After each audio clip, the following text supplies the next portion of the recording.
In our next panel, we have Mr. Ward Elcock, former director of the Canadian Security Intelligence Service. And from the Bureau, we have Samuel Cooper, investigative journalist. You will each have up to 5 minutes for an opening statement. And Mr. Cooper, we'll start with you. Welcome to PROC.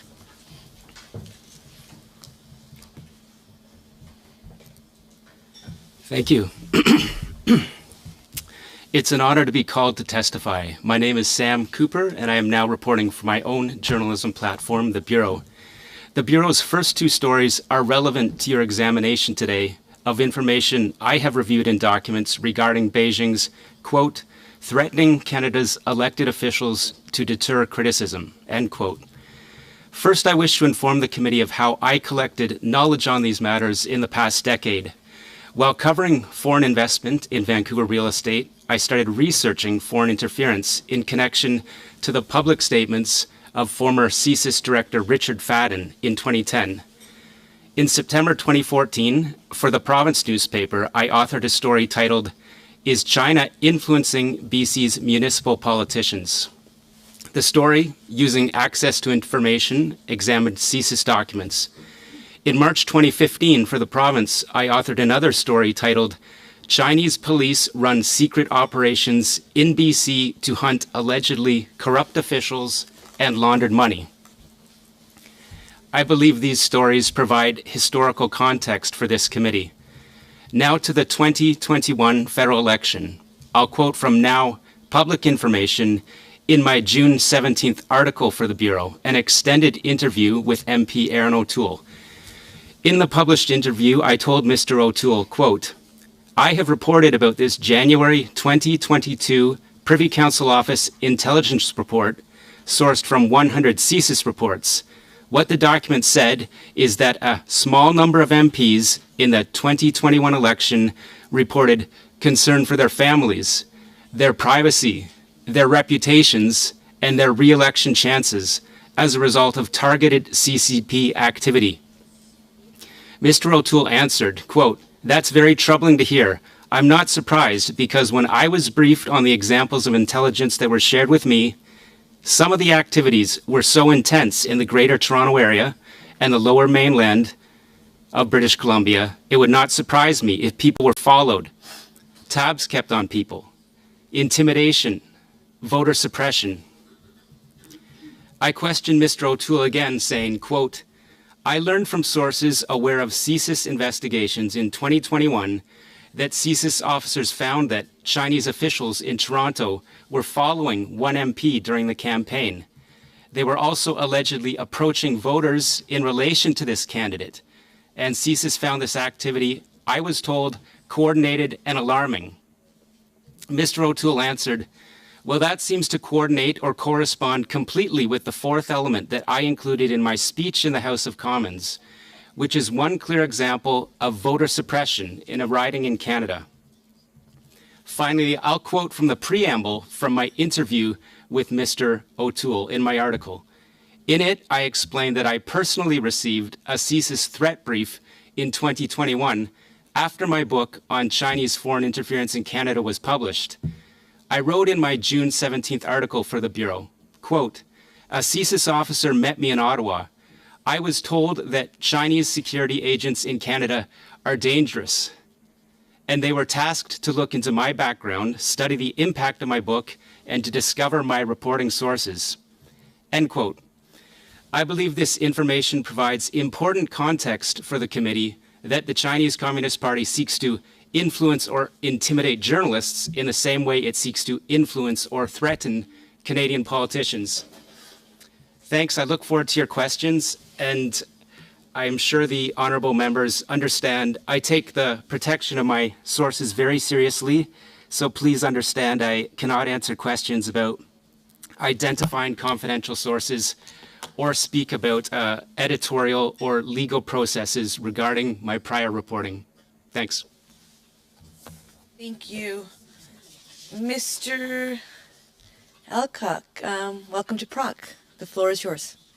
Madam Chair, thank you very much for the introduction. I don't have any prepared remarks, but I'm happy to try and answer any questions that any members may have. Although obviously I'm still subject to the security of information legislation, so there are limits to what I can say, obviously, even from my memories.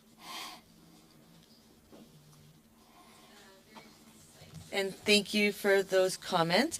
We will enter into 6-minute rounds, starting with Mr. Cooper, followed by Mr. Turnbull. Mr. Cooper. Thank you very much, Madam Chair. Thank you to the witnesses. I will direct my questions to Mr. Cooper. You reported that, of no relation, you reported that Beijing's Toronto consulate directed clandestine funding through proxies in the 2019 election. Can you elaborate on how this scheme worked? Again, I'm going to have to be very within the lines of the reporting that I did and not speak to the collection of sourcing, whether it be from persons with awareness of investigations or persons with awareness of the January 2022 Privy Council Office Special Report, sourced from 100 CSIS reports.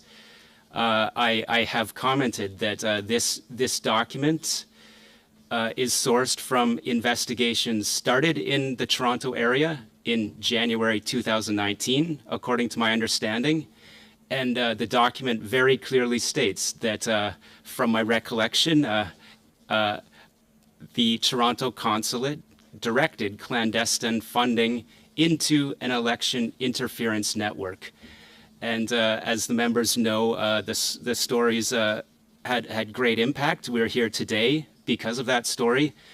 And I do need to not speak very freely about the sourcing or the methods that I understand. I need to stick to simply the stories speak for themselves. And I recognize that, but the Prime Minister, in response to your reporting, has repeatedly claimed that he never was briefed about, quote, candidates receiving money from China. Now, it's my observation that that statement is very, very carefully crafted and deliberate, because it seems to me to be unlikely that Beijing would simply transfer funds directly to a candidate, that the scheme would be significantly more elaborate than that. So based upon the intelligence that you reviewed, did Beijing indirectly fund candidates in the 2019 election through this clandestine network? I'll, before answering your question, refer back to, I know the members paid close attention to the speech of MP Aaron O'Toole, and on his CSIS threat briefing, he spoke of, from my recollection, concrete funding of a misinformation product through the United Front Work Department directed from Beijing, so that funds are paid in Canada, my understanding of his speech, which funds a misinformation product, essentially from my understanding of his speech, to attack Mr. O'Toole's reputation. So I think it's fair to say that conversely, I've explained in a number of interviews about my reporting, Beijing uses carrots and sticks. So if we were talking about the concrete funding of a misinformation product, a stick, to attack a member of parliament, it is very reasonable, and according to sources with awareness of the investigations, to understand that the consulate is also directing funds into an election interference network comprised of many different types of individuals, comprised of what I understand and have read in a Privy Council Office intelligence assessment, media entities that are controlled by the Chinese Communist Party. So with regards to your question, did Beijing fund candidates? It's my understanding they funded a network which is directed to support Beijing's preferred candidates. And as Member O'Toole told me in my interview for the first story, he wasn't going to speak to the exact methods of transfer. I don't know that CSIS has visibility on exchanges, physical exchanges, wire transfers. Perhaps, Mr. Elcock, technology has advanced, but I can tell you that CSIS has and studies FinTrack records, and that can, I believe and I understand that FinTrack records will provide revelations on direct methods of transfer and where money went. Now, Mr. O'Toole did cite essentially four ways in which Beijing interfered in the 2021 election based upon your review of intelligence relating to the 2019 election. Is it accurate to say that they employed the same methods or similar methods? I believe it's accurate to say that the United Front Work Department has very large, very sophisticated networks of community proxies. I just reported in my first story for the Bureau several days ago that, citing the NSICOP 2019 Foreign Interference Review, the Consul General in Vancouver, round about 2015, boasted of controlling over 100 community groups. I have done a number of reports pointing towards the control of community groups and community leader proxies to support certain candidates, and this support can come through, according to the documents I've read, funds and media support, logistical support. Thank you. Mr. Turnbull. Thanks, Madam Chair. Thanks to the witnesses for being here today. Mr. Elcock, I've been paying particular attention to some of the interviews that you've been doing in the media over the course of the past few months. And there's been many times where I've thought the remarks that you've made have been quite insightful on the matters of foreign interference. One thing in particular that you've said multiple times is that you felt that these intelligence leaks over multiple months have been kind of a slow drip and that they were likely politically motivated. Can you explain why you would say that?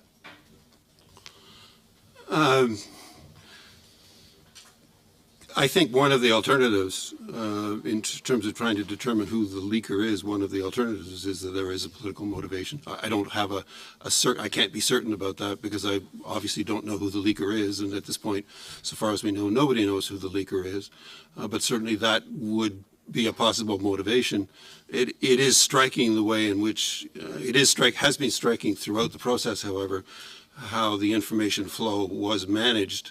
I assume it was not dripped out to the news media or to various reporters that had the information, but that it flowed over a shorter period of time, and but it has been very carefully dripped out to keep the story going as much as anything, perhaps. But the idea of political motivation is hard to avoid. Thank you. And Mr. Cooper, to you now. On March 22nd, you published an article with the headline, Liberal MP Han Dong secretly advised Chinese diplomat in 2021 to delay freeing the two Michaels. Do you stand by this headline? I don't write the headlines, but I stand by the story. I know that Global News stands by the story, and there is a legal procedure underway. And the story speaks for itself, and the statement of defense speaks for itself. The story stands. Thank you. So despite the fact that the article used the term allegedly at least about 10 times, you chose to frame the headline, or the newspaper chose to frame the headline excluding that language in the headline. Was that done on purpose? I said at the outset I won't speak to editorial processes or legal procedures, but I can assure the honourable member that legal vetting and editorial vetting of these stories is extremely rigorous. Thank you. That's all I'll say. Why didn't you include allegedly in the headline, Mr. Cooper? Sorry? Why did you not include allegedly in the headline? This is a matter for editorial procedures and legal vetting procedures. Okay. Did you review the transcript from the supposed conversation between MP Dong and the Consular General? I told the honorable member at the outset that I'm not going to speak to editorial processes, identification of sources, or legal procedures around this story, and I'll repeat it again and again. Thank you. And will you table the supposed transcript that we've learned from the Right Honorable David Johnson's report does exist? If you have or haven't reviewed that, I understand you won't talk about it. Will you table that with this committee, the transcript, please? I didn't prepare any materials around that question, and I'll stand, as I told the honorable member, I'm not going to speak to You can send materials. it in later, Mr. Cooper, if you'd like. We'd be happy if you would table it with the committee. Will you table it with the committee? Going back to my introduction, I'm not going to speak to editorial processes or legal processes around So prior Global stories. News has, that report has actually put in a statement that Global News has not confirmed the allegations in the story. And the Globe and Mail refused to run a story, similar story, because they couldn't verify the claim that was made in that story. So what I'm interested to know is, you know, based on the fact that these were allegations, in the statement of defense, Global News also says that these were allegations and not meant to be taken as fact. How could you, with any degree of journalistic integrity, publish an article that is sheerly just based on unfounded allegations? The article is based on going back to my opening statement for the honorable member, and I'll reiterate it again and again. The story stands. I will not speak to identification of sources. I will not speak to editorial processes, and I want the member to remember, I will not Mr. Cooper. speak to legal processes surrounding this story. Thank you for that. Mr. Cooper, the Canadian Association of Journalists has ethics guidelines that state, we journalists seek documentation to support the reliability of these sources and their stories, and are careful to distinguish between assertions and fact. The onus is on us to verify all information. Do you agree that that is the ethics guideline that you should be following as a journalist? The story stands, and we're here today because of a body of reporting, and I'll remind the member that I said I'm not going to speak to editorial processes So is that or a no legal then? processes. You don't No, believe it's that not you a should no. follow the ethics guideline for your own profession? The answer, honorable member, is the story stands and the body of work stands.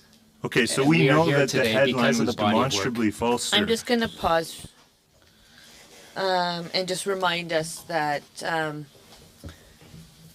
one person speaks at a time.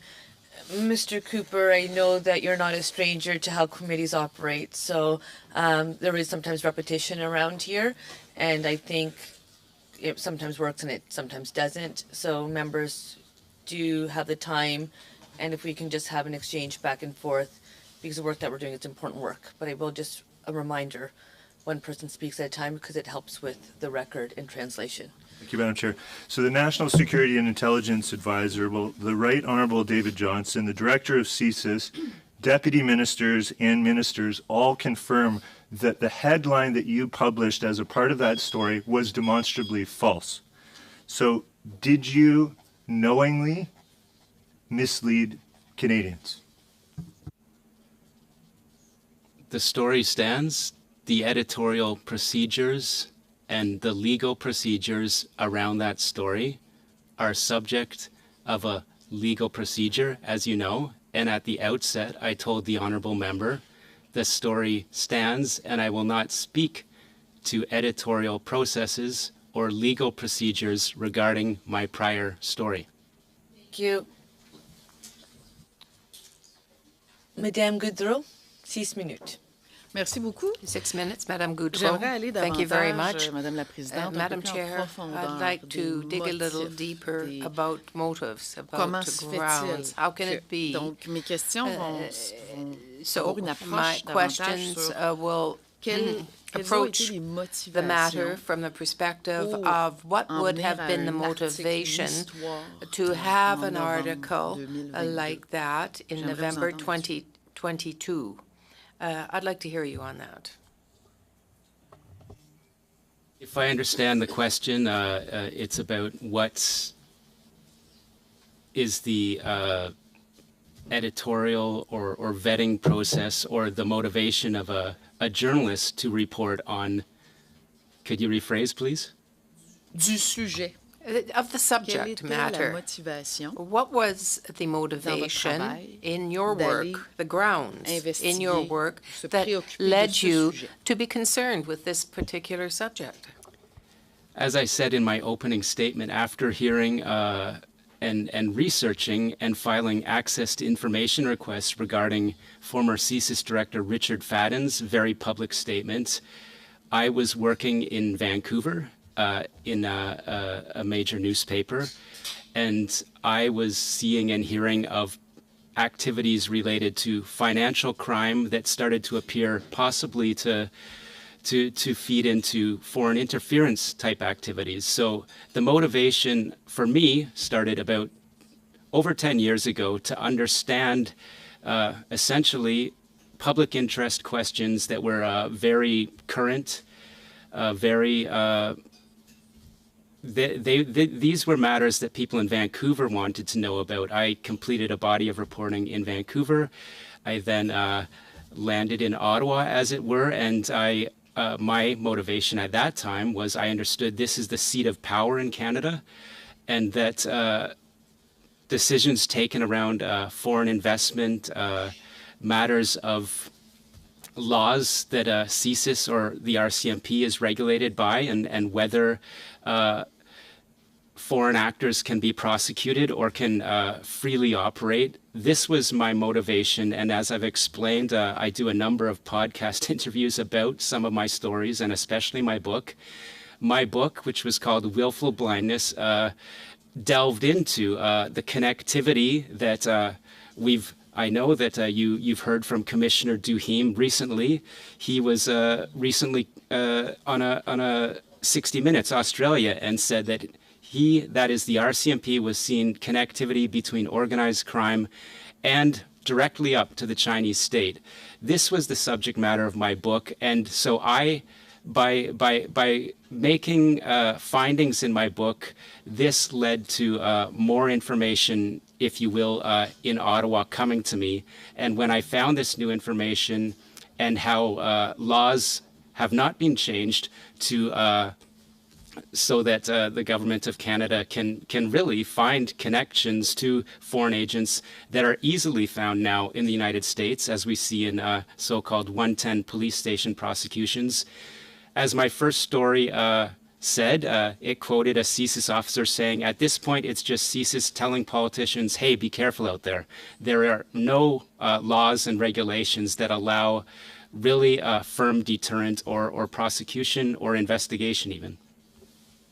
Je sais, Madame la Présidente, c'est une I know, question Madam Chair, assez délicate, this mais is je a suis rather convaincue delicate question, que M. Cooper but pourrait I'm quite répondre convinced that Mr. quand les Cooper sources could vous answer ont confirmé ou infirmé when your l'information. sources confirm or Quel était deny leur motif de information? divulguer? Il y avait sûrement What quelque leads chose à l'intérieur them to d'eux qui avait disclose? besoin There must de be vous en something parler. deep within Selon them vous, that leads them to come to qu'est-ce qui a speak to pu you. motiver So what can ces motivate sources these aller sources? dans votre sujet? What pour makes compléter votre them article? come to you to talk about your subject? It's a very simple answer. Again, my book, Willful Blindness, really grew out of disclosures from a casino anti-money laundering official named Ross Alderson.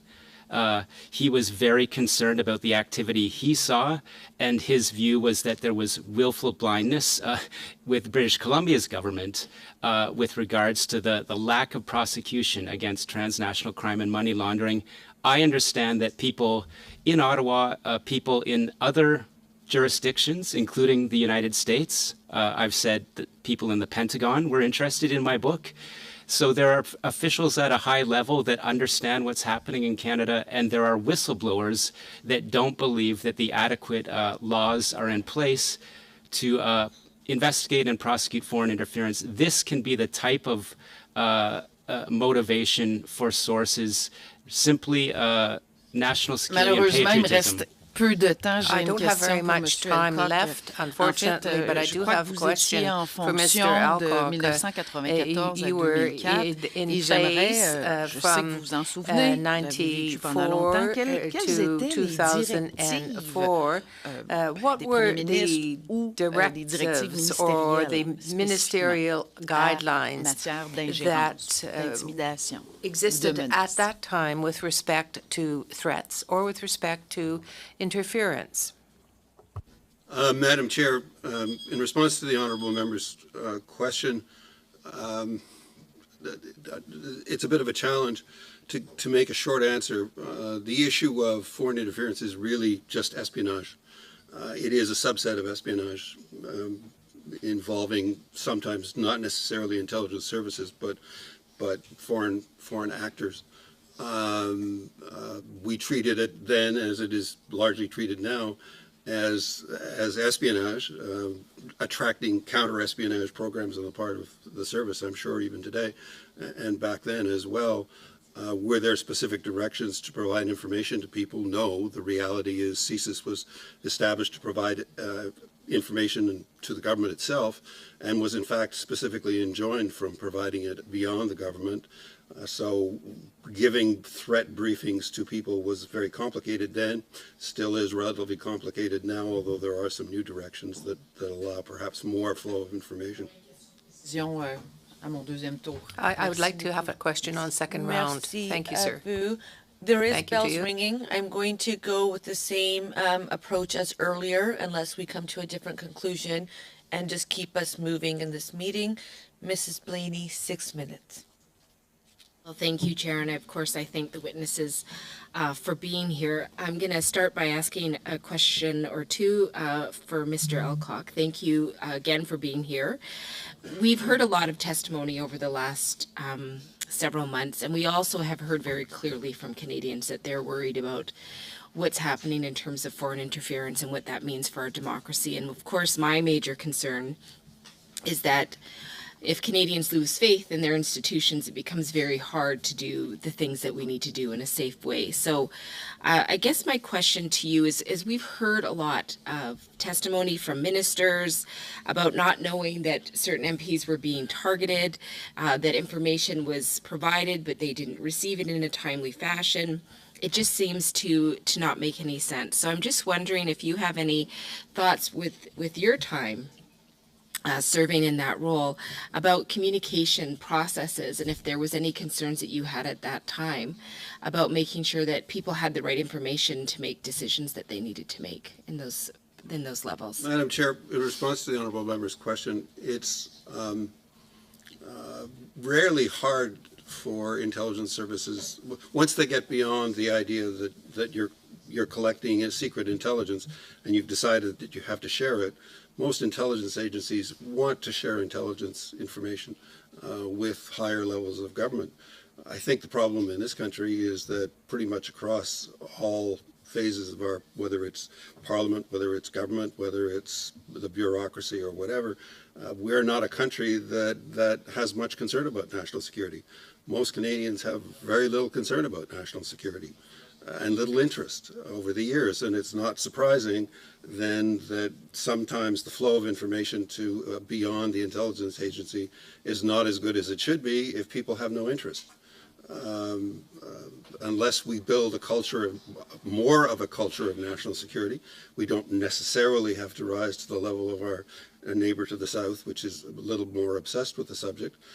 But unless we do develop a broader understanding of national security issues, care more about it, both Canadians and government at all levels, then the reality is the flow of information will not happen because nobody's really interested. Well, thank you for that. And we know that if, according to the current legislation, the CSIS legislation, it says very clearly that if an MP is targeted, it's really up to the minister to decide what information is given to members of parliament. Of course, we know that there's been a change in that process through a ministerial directive. But I'm still concerned about that. So I'm just wondering, in your thought, is it time for us to review that section of legislation? And is there a better process to review it on a more regulated format? Madam Chair, I think that one can overcomplicate the issue of providing flow of information. There are challenges to providing information to anybody beyond the service, because what you're talking about is counter-espionage operations, which are very sensitive and very difficult. So the disclosure of information that discloses the existence of investigations is complicated. The flow of information to members of Parliament really ought to be couched around a level of risk, if there is a real level of risk. If there is a real level of risk, then information should flow in some way. For example, there was not a member of Parliament, or not a minister, but there was the murder recently in British Columbia, and there was a report in the paper that there was a threat briefing for that individual from CSIS. There were obviously death threats in respect of that individual. That's very serious, and at that point you clearly want to try and make sure information flows. Whether all information about all levels of foreign interference need to flow, that's a big question. And I doubt very much whether it's in the interests of counter-espionage operations for all of that information to flow in order to protect those operations. Well, another discussion that we've had here is around education and having more broad education for Canadians on the whole, so that there's better understanding of what foreign interference could look like, and at least that critical thought. So you talked about building a culture of concern. Do you think that education of members of Parliament, government, and also all levels of government, and also just everyday Canadians is a key part of that process?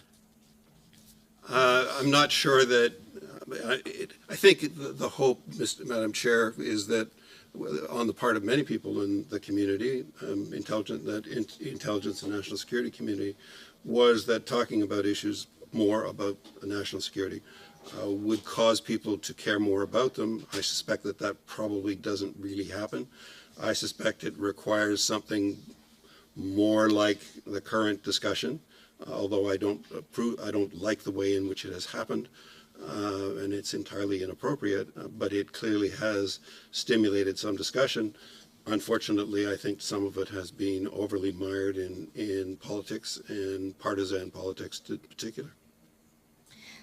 Well, thank you for that. And so when you talk about a culture of concern, then how do we create that? What's your opinion on that? I think you create, Madam Chair, I think that the way to create that is ultimately for Canadians to have an interest in national security issues and to pay attention to those issues, and to demand that their elected representatives also pay attention to those issues. Mm-hmm. In my view, elected officials are wise people. If they know that the average Canadian doesn't care about national security, I suspect there are not many elected officials who are going to spend a lot of time on national security issues. Mm-hmm. If Canadians demand that people pay attention to those issues, then there will inevitably be more discussion of them, and we will perhaps arrive at a place that most of our allies arrived at years ago. Mm-hmm.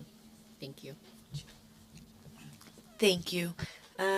We'll go to the second round with Mr. Cooper, followed by Mrs. Sahota. Mr. Cooper. Thank you, Madam Chair. Mr. Cooper, in your June 15th article in the Bureau, you indicate that in the NSCOP report from 2019 on foreign interference, that report states that, quote, there were important gaps in the documents, close quote, disclosed by the PCO to NSCOP. Are you able to elaborate upon that in any way? I've read the document, and that story that you cite included a number of quotations, and I would say my very rigorous analysis of the document and the findings. The panel examined 620 intelligence documents representing over 4,000 pages of material, and they noted that CSIS was very forthcoming in disclosures. The RCMP was forthcoming. Public Safety Canada contributed little, is the wording, and the quotation that I wrote in that story was that there were important gaps in Privy Council office documents. So that was a terse statement, and there was no context beyond that statement. I can make an educated assessment that, as the honourable members know, the Privy Council office is there to give counsel on national security matters to the cabinet. And if there were important documents missing, it would lead me to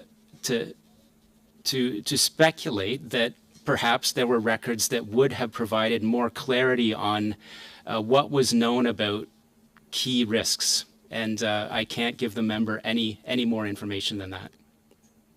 Okay, thank you very much for clarifying that. You noted in your interview with Aaron O'Toole that you'll be reporting more on the Beijing police activities in Canada. You said, quote, "We now have reports of Beijing officials coming into Canada under false cover and acting within these so-called police networks. It's not just about buildings, it's about networks and community meetings," closed quote. So can you elaborate upon that? Yes, I will be reporting on those matters further, but I think it's fair to share my generalized knowledge today about why my public interest standards are so focused on the issue. I understand from many years of source disclosure and knowledge that including my own ventures into Hong Kong Canadian and Chinese Canadian diaspora communities, Uyghur Canadian communities, that there is an unacceptable level of fear within some of these communities that foreign officials, suspected foreign officials, are coming into Canada.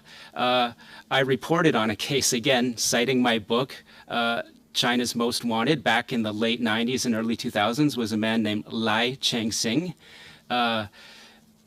There are enough court documents that the members can search his case. I think this context is important.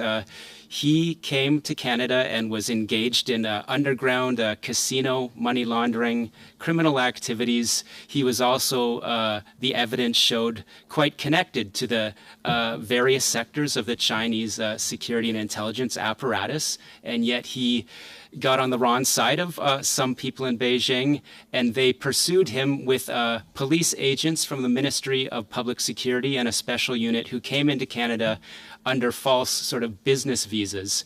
And I understand that this activity has accelerated since 2015 in Canada.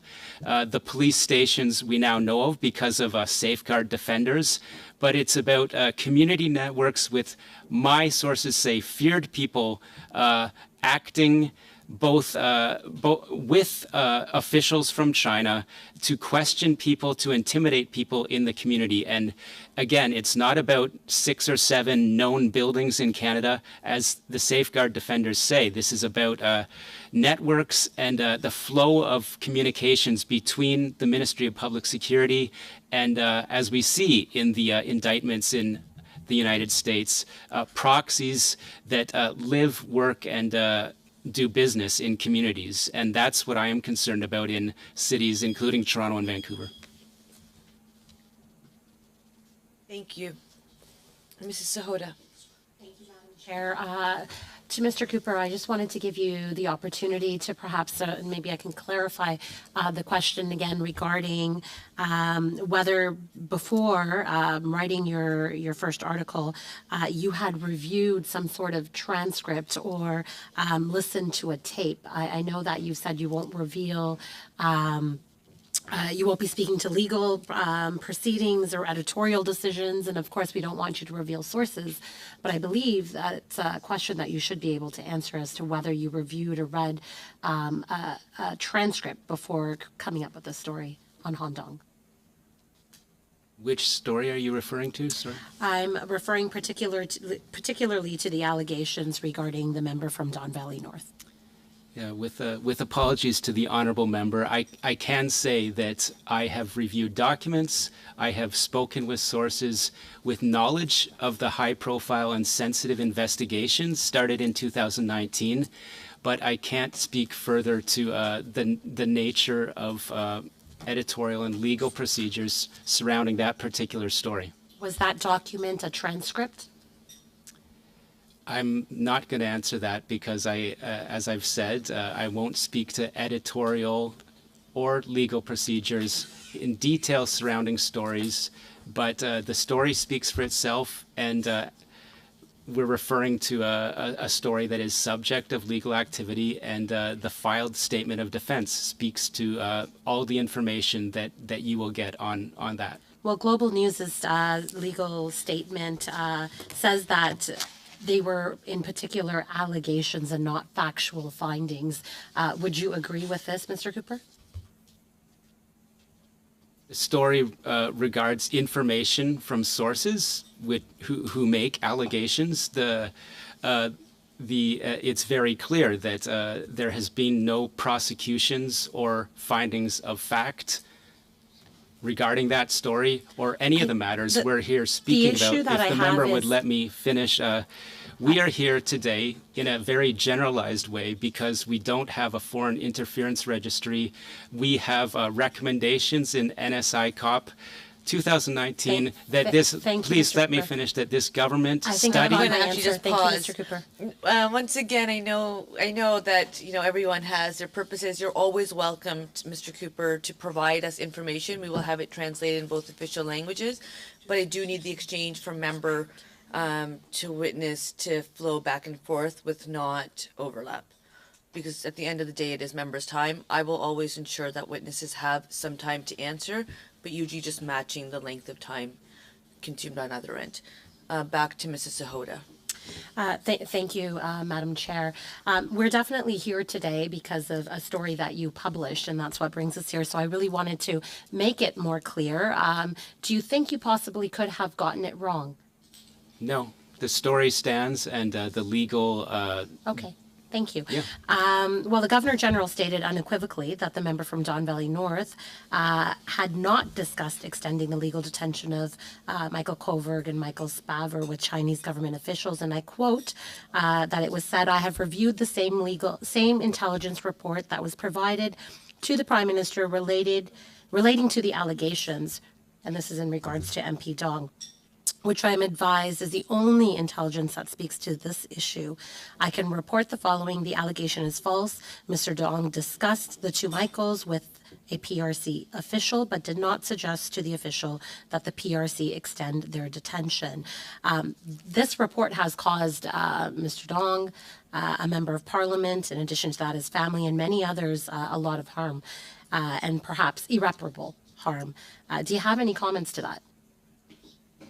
My only comment is the stories starting in November 2022 meet the highest standards of public interest, and public interest reporting, referring back to my last attempted answer, NSI COP 2019 asked this government to look at the Security of Information Act, the CSIS Act, and to look into the measures taken in Australia in 2018. We'll be heading down that direction, so I appreciate that. I also understand you mentioned you work for the Bureau right now. I wanted to know that you've talked many times about transparency, and upon Googling, you can't really find out what the source to the Bureau is. So who funds the Bureau? I think I'll have more to say about that now, but I can assure the member it's not a foreign government or anyone outside of Canada. But why can you not let us know then that where the funding comes from? I didn't come here prepared today to disclose what a public interest investigative reporter who's looking into important matters, who may or may not be, interested in my reporting. I think, though, as a journalist, that you would be interested in knowing who you work for. You can find out easily the Globe, the National Post, where their funding comes from. Why not the Bureau? The Bureau is a subscription-driven platform on Substack. As the honourable members know, that Canadian media is changing, and authors, writers such as Terry Glavin are on Substack now. This is about subscribers. Thank you. We're going to go 2.5 minutes to Madame Goudreau, followed by Mrs. Blaney. Madame Goudreau. Merci, Madame la Thank you Présidente. very much, Chair. Chacun, vous aurez une question. I have La a première question est pour for Monsieur each of you. Elcock. The first is for Mr. Elcock. Si vous aviez If l'opportunité you had the opportunity d'avoir un entretien to have avec a le Premier conversation with the Prime avec Minister, toute l'expertise with all que vous avez the vu expertise progresser les that enjeux, you have et au witnessed moment où in on se terms parle, of progression ça of fait plusieurs mois issues, qu'on tente de faire and la it's lumière. been some months now that we've been trying to Quel shed light on this ultime matter. conseil au What would Premier be ministre your pour ultimate dire piece of qu'est-ce advice qu'on doit faire? for Parce the qu'on Prime y arrive, Minister hein? to say what should be done? Because we're at that point. Madam Chair, I have given advice to Prime Ministers in the past. I'm not sure that in this case I would know enough to give advice to this particular Prime Minister. I do think the government probably could have acted faster on issues of foreign interference, which is a serious issue, although sometimes I disagree with what people see as serious and not so serious foreign interference. Having said that, the reality of much of the reporting, I think, is I think that there's some question about whether all the reporting that we in the public and in Parliament have seen is in fact accurate. And I think that comes both from the testimony of people before this and other committees, but also the report of Mr. Johnston. If the facts on which we are all operating out here in the public are not accurate, then it's pretty hard to give the Prime Minister advice. Mais comme j'ai peu de temps, Madame la Yes, Présidente, I don't have much ce que je time, comprends, c'est qu'il Chair, faut but what I agir. understand is that Maintenant, we now have to act. nous Now avons évolué, we have tout a été evolved. augmenté, Everything les alertes has sont been faites, increased, donc warnings il have faut been agir, issued, il faut and faire the la moment to lumière act pour is démystifier. now. C'est ce We genre have to shed d'information light que on vous this type donneriez of au Premier issue ministre. Let's go. to demystify it. That's what you should perhaps say to the Prime Minister. Let's go. In a sense, Madam Chair, I agree with the member's point that the Prime Minister, and I said it a second ago, that probably the government should have acted on foreign interference perhaps earlier than it has, and more determinedly than it has. Having said that, foreign interference is a very large problem, and most of the discussion, frankly, that I've seen is on a relatively narrow part of foreign interference in this country. There is a lot more to do with foreign interference than so far that I have seen in any discussions, public discussions. So action sounds simple, but it's not necessarily easy. For example, a registry makes a great deal of sense, but there is also a lot of view out there, I think, that a registry will solve a lot more problems than it really will. A lot of the problems of foreign interference will not be solved by a registry. Thank you. Mrs. Blaney? Well, thank you so much, Madam Chair, and I'm going to come back to Mr. Elcock. So you just answered my previous colleague's question, and you said that it needs to be broader, and the conversation that you're seeing so far in the public sphere is more narrow, and that the foreign agent registry is not the only thing that needs to happen. So what do you think it needs to be in terms of broadening? What are the areas that we should be focusing on, and where do you feel that we're being too narrow in our discussions? Madam Chair, I think, well, I may not agree with everything, all of Mr. Cooper's reports. News reports are, after all, news stories, not fact necessarily. The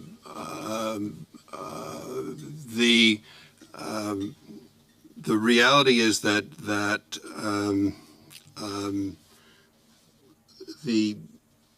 the things that we need to do are broader than simply registries. We need more counterintelligence work because you need to identify all of the activities, which means more funding probably for CSIS. We need to be looking at issues, for example, why is it that the Chinese media, Chinese language media in this country largely follows Beijing's line on Ukraine and a variety of other issues? We would not tolerate that with RT in the case of Russia or Russian reporting. Why is it that Chinese language reporting in Canada often follows Beijing's line? Is it controlled by Beijing? Do we know?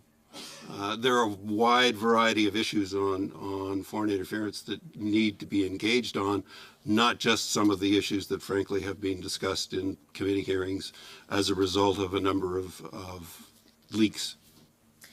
Well, thank you. And I think that brings us back to a really important point, which is diaspora communities have been coming forward for a very long time, talking about concerns that they have and not feeling that they are really getting the response that they require. So when you discuss this, do you think having better connections with those communities and really amplifying those voices is an important part of us addressing the issues of foreign interference? Madam Chair, it certainly is important to have close connections to diaspora communities. It is sometimes rather more difficult than the honourable member might suggest or might appear to suggest, in the sense that many parts of the community are unwilling to come forward and unwilling to have discussions, and some parts of the community actually share the views of the foreign country. So this is not an issue that is going to be easily resolved overnight. Thank you. We are at 3 minutes of bells left. Do we need another round, or do you want one more round? Yeah. So what we're going to ask Mr. Cooper and Mr. Elcock is that we have our vote, and then we'll have up to 10 minutes for members to return to this room, and we'll just do one more quick, we'll finish this round. Which will be 5 minutes to the Liberals, 5 minutes to the Conservatives, 5 minutes to the Liberals, and then we'll get into our committee business. Okay? Thank you. So meeting suspended. Please stay tuned.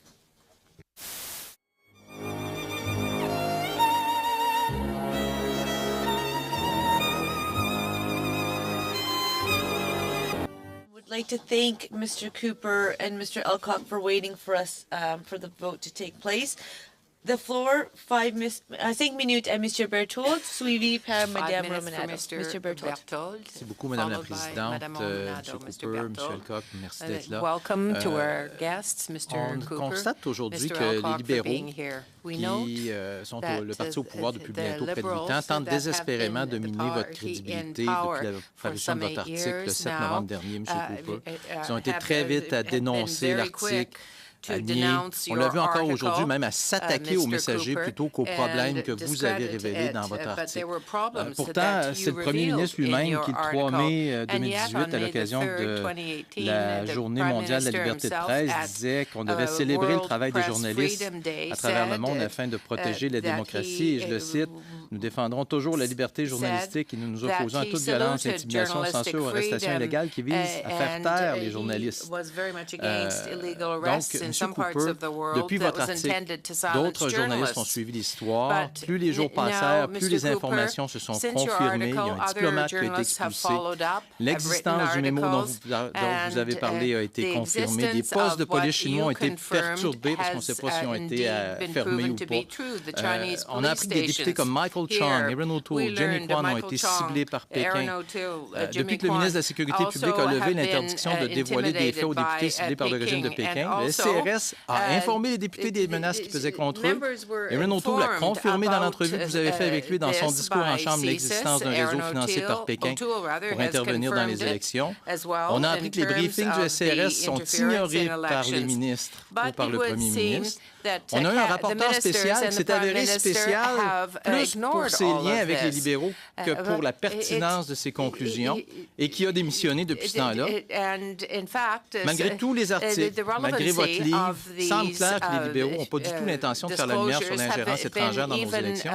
Monsieur Cooper, je voudrais vous entendre sur la pertinence d'une enquête publique indépendante sur l'ingérence du régime de Pékin dans nos élections. About Chinese interference, Beijing's interference in Canadian elections.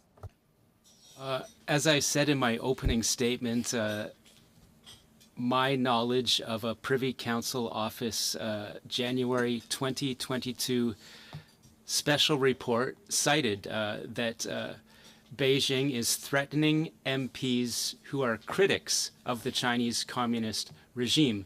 So this is, I do think that MP Aaron O'Toole, in his speech in Parliament, in my view, accurately reflected that this is a growing, novel, expanding threat run through Beijing, or that is the Chinese Communist Party's United Front Work Department, which seeks to egregiously control and intimidate diaspora communities.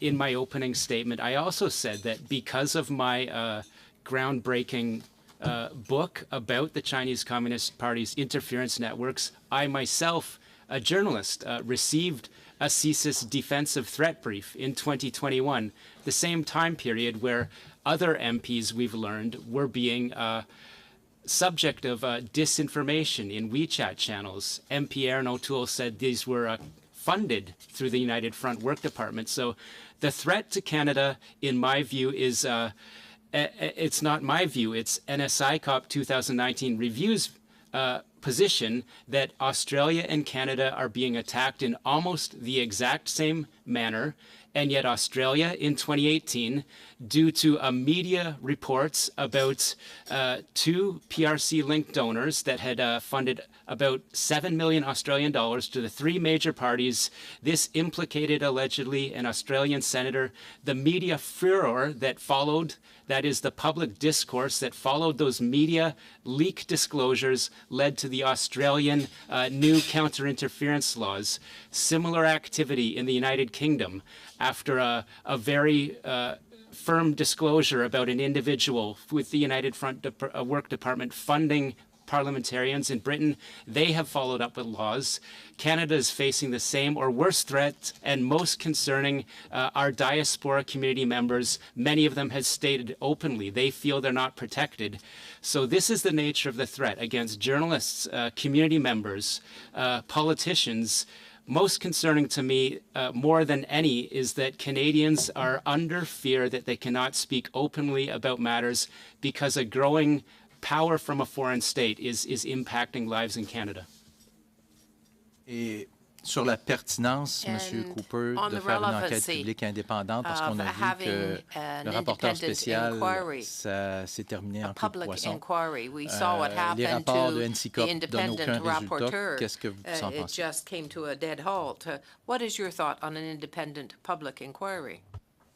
My thoughts accord with many of the experts. I believe Mr. Elcock's colleague, Mr. Fadden, says a public inquiry should take place.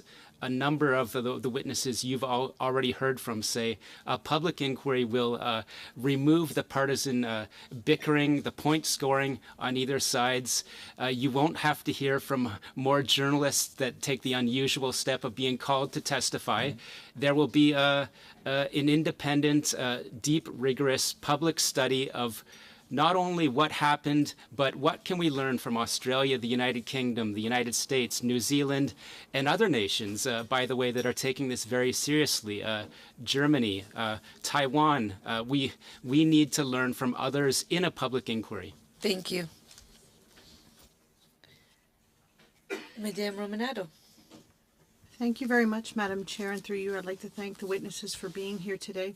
I'll be sharing my time with MP Fergus, but I just wanted to make a statement. Mr. Cooper, you're here today based on your reports, and I was really hoping for some answers. And your unwillingness to engage on simple questions and your lack of preparedness to respond to some of the questions is disappointing. I understand you cannot discuss something that is before the courts, but I know that we have had multiple questions that are very simple in nature. So I just wanted to get that on the record, that I was hoping to get some answers, as I take this subject very, very seriously. With that, I'll turn the rest of my time over to MP Fergus.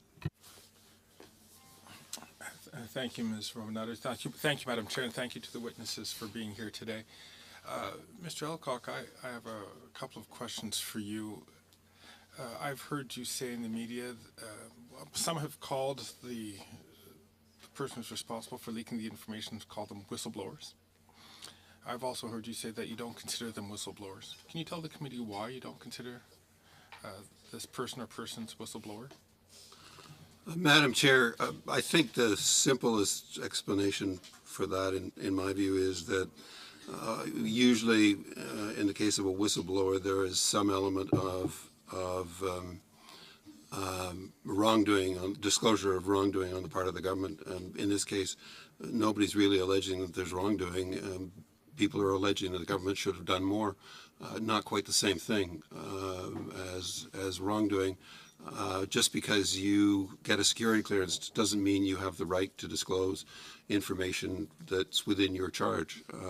So whoever the leaker is, they are, in point of fact, probably guilty of offenses against the not the Official Secrets Act, going too far back in my time.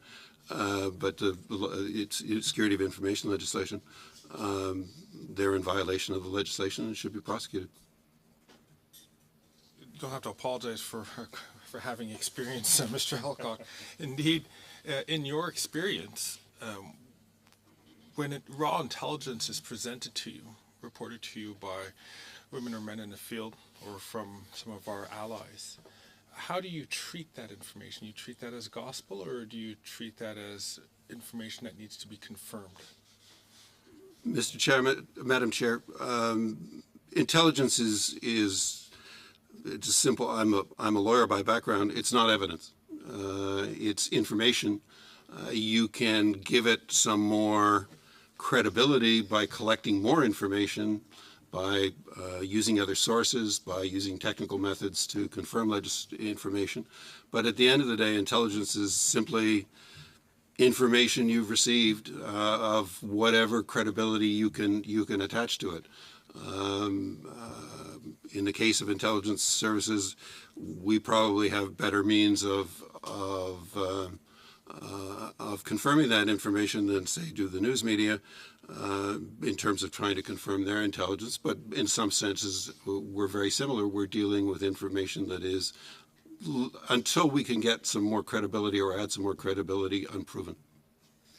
As a result, unless that is of a spectacular or almost oppressing nature, I imagine then that information wouldn't be circulated until it had some corroboration. Madam Chair, yes, information that has not been confirmed, unless you have received it from a credible source and it is really time-sensitive information. There may be cases where information has to be moved up, but you would have to be very clear to whoever you're providing that information that its credibility is open to question. But you're right, if there isn't something time-sensitive about it, then information before it flows up needs to be confirmed. Thank you very much for that. So I will just assume then, just as you mentioned, in journalism, just like intelligence gathering information, it wouldn't be responsible to necessarily report on it unless there was the caveats that you added to it without having some corroboration of that information then. I can't speak to how, to the level of the journalists go to, although I do know most of my journalists I have known over the years that most of them do do make efforts to confirm the information before they publish it. Having said that, as I said, the reality of an intelligence service is intelligence services do have ways of gaining credibility or giving credibility to information that are not really open to journalists. So by definition, journalism is a somewhat more inexact science than even the intelligence collection agencies. Work of intelligence collection agencies. Thank you, Mr. Elcock, Mr. Cooper. Thank you, Madam Chair. Thank you. With that, Mr. Cooper, Mr. Elcock, thank you for your time today. Thank you for the insights you've provided. If anything else comes to mind that you would like committee members to receive, please share it with the clerk. We'll have it translated in both official languages and circulated around. With that, we're just going to suspend for 30 seconds to see our guests out, and then we will be coming back to committee business with the floor going to Mr. Cooper. Meeting suspended.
That committee business scheduled for the third hour of this meeting and the meeting scheduled for this evening be held in public. And maybe just before I cede my time, I have the reason I have put forward this motion is that the business that we will be taking up is a motion that I put on notice calling for key witnesses to be brought to this committee, the production of documents, and summer hearings. It's important that, given that this is of considerable public interest in terms of getting to the bottom of Beijing's interference, that these issues be debated openly and voted on, with members voting on the record, and we have done this consistently, and so I'm hopeful that there will be no disagreement that we continue that practice of being transparent. Thank you, Mr. Cooper. I have Mr. Fergus, followed by Mrs. Blaney, and then Mrs. Sahota. Mr. Fergus. My comment will be very brief. I think I just missed what Mr. Cooper had proposed, so I was wondering if he could, or could you explain? He's just proposing that the committee business be taking place in public, not in camera. I see. So at the top of the hour, and I'll just rewind as to what I had agreed to do was that, yeah. Are we in public or are we in camera right now? We're in public. We're in public. Okay, thank you. So so if I may, the notice that we put out was to have committee business in camera. Mr. Cooper had signaled this morning that he wanted to put his motion that had been circulated around last night on the record. And then based on the will of, and he wanted it to be in public, and then the meeting to continue in public, I had said that we would talk amongst members to see if we could achieve consensus. The approach Mr. Cooper is taking is to move the motion, and so allow it to be debatable, and then we'll vote on being in public or in camera. So that's where we're at. We are choosing whether to stay in public, or to maintain in public, as opposed to being in camera like the notice had said. Mr. Fergus? I'd like to move in camera.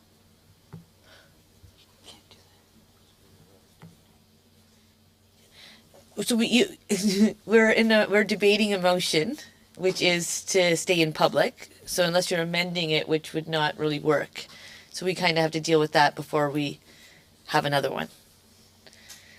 And based on the look on your face, I see you agree with me.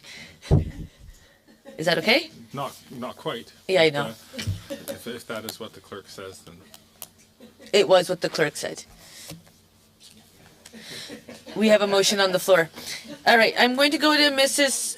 Blaney and then followed by Mrs. Sahota and puis Madame Goudreau. Mrs. Blaney? So I'm fine to move forward with this meeting in public. I'm not as comfortable to vote for this evening. I'm hoping we get everything done today in this hour. And if we can't, then my recommendation is that then we can vote if we're going to be in public or in camera at the next meeting. So I don't know if that's like a friendly, perceived as I know it doesn't exist as a friendly amendment, but I am fine with this hour. And so if I need to move an amendment, I guess I'll hear from Mr. Cooper.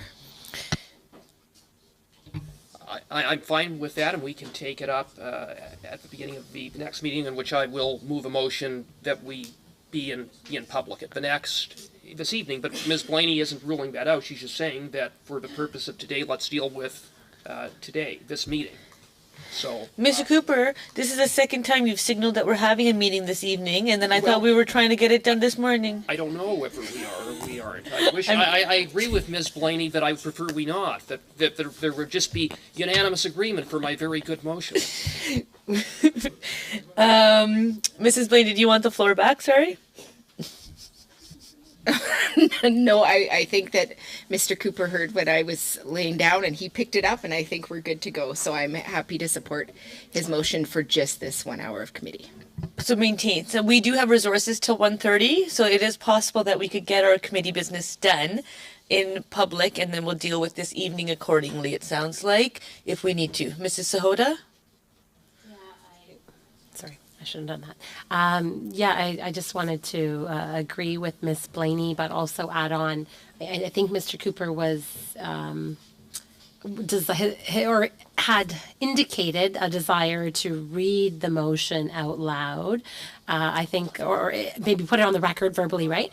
Let's, I think, move on with that. I may change my mind eventually, depending on where the conversation goes. I think if we get into speaking about witnesses or some details of the motion, that may call for having to go in camera. There are some things I think that can be sensitive that we don't really want to talk about in a public meeting. And in all fairness, PROC has always operated that way, as for the last 7 years I've been on it, that if we are discussing witnesses, that is an in-camera matter. And so I know the motion does go into that. So let's begin. Let's see how far we go. Hopefully we can stay in public for the remainder of this meeting, like Ms. Blaney has said. And if we have to have another meeting, we'll have to discuss it then. But if it takes a turn where we're getting into the nitty-gritty of those witnesses, then maybe I may come back. And I just want to give forewarning. Thank you. We like forewarning more than foreshadow. So I think we have agreement to maintain this meeting in public. Oh, oui. I'm coming to you. But it seems like there is agreement forming to have this meeting in public, and we're separating it from an evening meeting, should that be the case. Madame Goudreau. Oui. Bien, en fait, je pense qu'on est rendu dans un point tournant. We've got to a turning point in our discussion.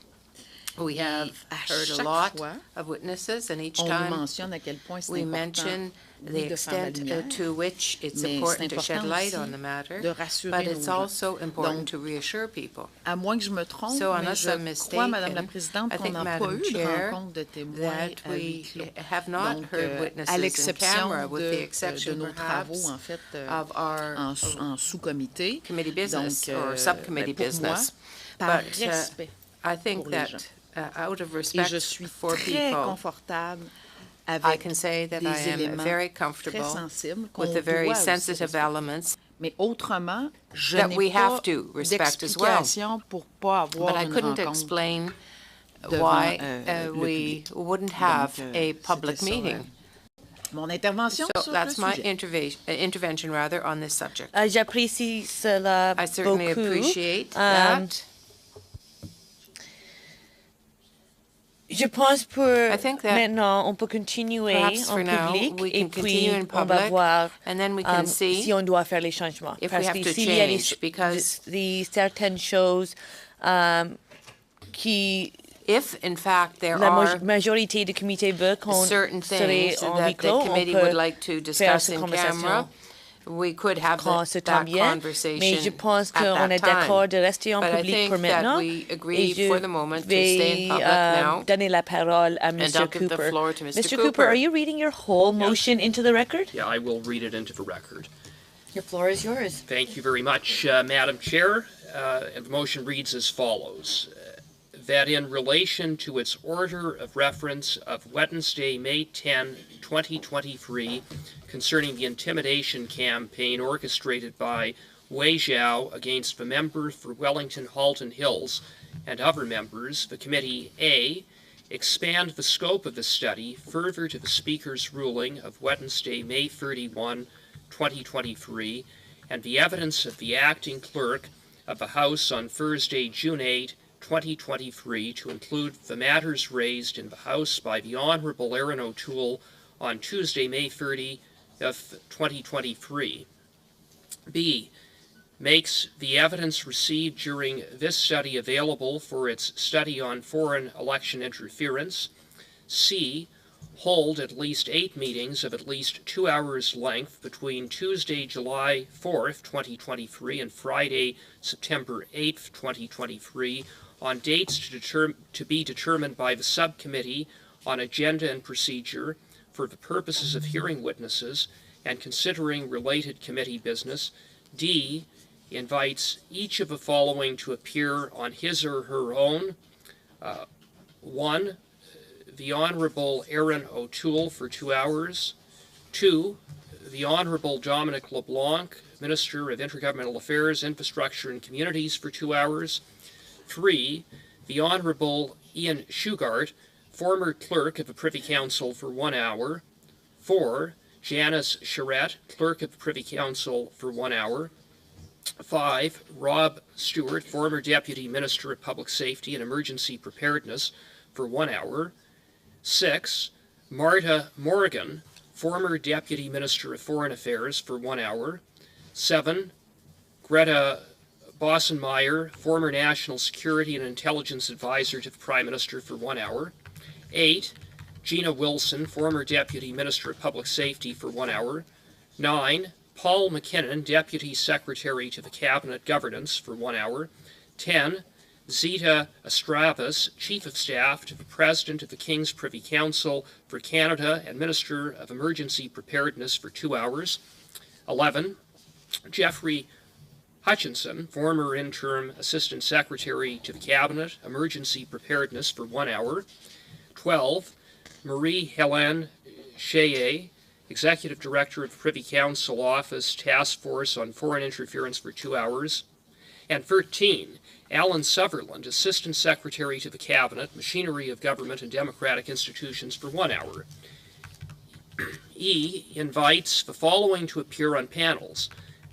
1, Navigator Limited officials who had been providing support to Special Rapporteur David Johnson and to Han Dong for 2 hours. And 2, Don Guy and Brian Topp, founding partners GT and Company for 2 hours. F, reinvites each of the following to appear on his or her own. 1, the Honorable Melanie Joly, Minister of Foreign Affairs for 1 hour. 2, Mike MacDonald, former Acting National Security and Intelligence Advisor to the Prime Minister for 1 hour. 3, Kong Pao, Ambassador to the People's Republic of China to Canada for 2 hours. 4, Sheila Block, Counsel to Special Rapporteur David Johnson for 2 hours. 5, Valerie Gervais, Founder and Chief Executive of Orchestra for 1 hour. G, invites each of the following to reappear on his own. 1, the Honourable Bill Blair, former Minister of Public Safety and Emergency Preparedness, for an additional hour, and 2, the Right Honourable David Johnson for an additional 2 hours following the publication of his final report. H, directs that a summons do issue to Michael Chan, former Ontario Liberal Cabinet Minister, to appear on his own for 2 hours at a date and time fixed by the Subcommittee on Agenda and Procedure, but not later than Friday, September 8, 2023. I, order the production within 3 weeks of 1, the July 2021 CSIS report entitled People's Republic of China Foreign Interference in Canada, a Critical National Security Threat, and the May 2021 CSIS Issues Management Note sent to the then Minister of Public Safety and Emergency Preparedness respecting the Beijing regime's intention to target members of his House, together with all records concerning the transmission to, distribution within, analysis of, and handling by the Prime Minister's Office, the Privy Council Office, the Department of Foreign Affairs, Trade and Development, and the Department of Public Safety and Emergency Preparedness of this report, and 2, all other memoranda, briefing notes, emails, records of conversations, and any other relevant documents, including any drafts which are in the possession of any government department or agency, including the Security and Intelligence Threats to Elections Task Force, the Critical Election Incident Protocol Panel, any Minister's Office, and the Prime Minister's Office, containing information concerning A, planning or efforts by or on behalf of foreign governments or other foreign state actors to intimidate a member of the House of Commons, or B, the matters raised by the Honourable Erin O'Toole in the House of Commons on Tuesday, May 30th, 2023, provided that 3, these documents be deposited without redaction in both official languages with the Office of the Law Clerk and Parliamentary Council. 4, a copy of the documents shall also be deposited in both official languages with the Office of the Law Clerk and Parliamentary Council, with any proposed redaction of information which, in the government's opinion, could reasonably be expected to compromise the identities of employees or sources or intelligence collecting methods of Canadian or allied intelligence agencies. 5, the Office of the Law Clerk and Parliamentary Council shall promptly notify the committee whether the office is satisfied that the documents were produced as ordered, and if not, the chair shall be instructed to present forthwith, on behalf of the committee, a report to the House outlining the material facts of the situation. 6, the Office of the Law Clerk and Parliamentary Council shall assess the redactions proposed by the government pursuant to subparagraph 4 to determine whether the office agrees that the proposed redactions conform with the criteria set out in subparagraph 4, and A, if it agrees, it shall provide the documents as redacted by the government pursuant to subparagraph 4 to the clerk of the committee, or B, if it disagrees with some or all of the proposed redactions, it shall provide a copy of the documents redacted in the manner the office determines would conform with the criteria set out in paragraph 4, together with a report indicating the number, extent, and nature of the government's proposed redactions which were disagreed with to the clerk of the committee. And 7, the clerk of the committee shall cause the redacted documents provided by the Office of the Law Clerk and Parliamentary Council pursuant to subparagraph 6 to be distributed to the members of the committee and to be published on the committee's website forthwith upon receipt. J, order the production within 3 weeks of the annex to Special Rapporteur David Johnson's first report, together with all documents reviewed by him in preparing his first report, provided that 1, the documents shall be deposited without redaction in both official languages with the Office of the Law Clerk and Parliamentary Council. 2, the Office of the Law Clerk and Parliamentary Council shall promptly notify the committee whether the office is satisfied that the documents were produced as ordered, and if not, the chair shall be instructed to present forthwith on behalf of the committee a report to the House of Commons outlining the material facts of the situation. 3, The documents shall be available for reviewing by committee members under the supervision of the Office of the Law Clerk and Parliamentary Counsel between the day of their deposit and the day prior to the meeting referred to in subparagraph 4. 4. The committee shall meet in camera for at least 2 hours, no fewer than 14 days after the documents have been deposited, but no later than Friday, September 8, 2023, with relevant government officials to discuss the documents. 5. At the meeting referred to in subparagraph 4A, only committee members, support staff required for the meeting, the witnesses, and representatives of the law clerk and parliamentary counsel be permitted to attend, and B, the clerk of the committee shall provide numbered paper copies of the documents at the beginning of the meeting to committee members who are present in person, which shall be returned to the clerk at the end of the meeting, and the clerk shall destroy the numbered paper copies after the meeting. And 6, during the viewing referred to in subparagraph 3 and at the meeting referred to in subparagraph 4, no personal mobile, electronic, or recording devices of any kind shall be permitted in the room, and no notes may be removed from the room. And K, order the production within 3 weeks of all records concerning the expenditures incurred or committed to by the Special Rapporteur pursuant to paragraph 4G of the Schedule to Order in Council 2023-0324, including contracts with Tories, LLP, Navigator Limited, and Orchestra, provided that the document shall be deposited without redaction in both official languages with the clerk of the committee. 2, the document shall be distributed to the members of the committee and published on the committee's website forthwith upon receipt. And 3, the clerk of the committee shall promptly notify the committee whether he is satisfied that the documents were produced as ordered, and if not, the chair shall be instructed to present forthwith on behalf of the committee a report to the House outlining the material facts of the situation. So now, Madam Chair, that I have read into the record the motion that I am bringing forward, I wish to make a few brief comments about the substance of that motion. Madam Chair, since the start of this study, we have heard from ministers and officials in this government and from the Prime Minister's rapporteur. Taken together, their testimony has resulted in far more questions than answers. We have a former Minister of Public Safety who is now the Minister of Emergency Preparedness, who gave evidence to this committee that was outright contradicted by the Director of CSIS. We have a current Minister of Public Safety who was unable to answer the most basic questions, including what happened to the issues management note that warned that MP Michael Chong was being targeted by the Beijing regime when it breached public safety.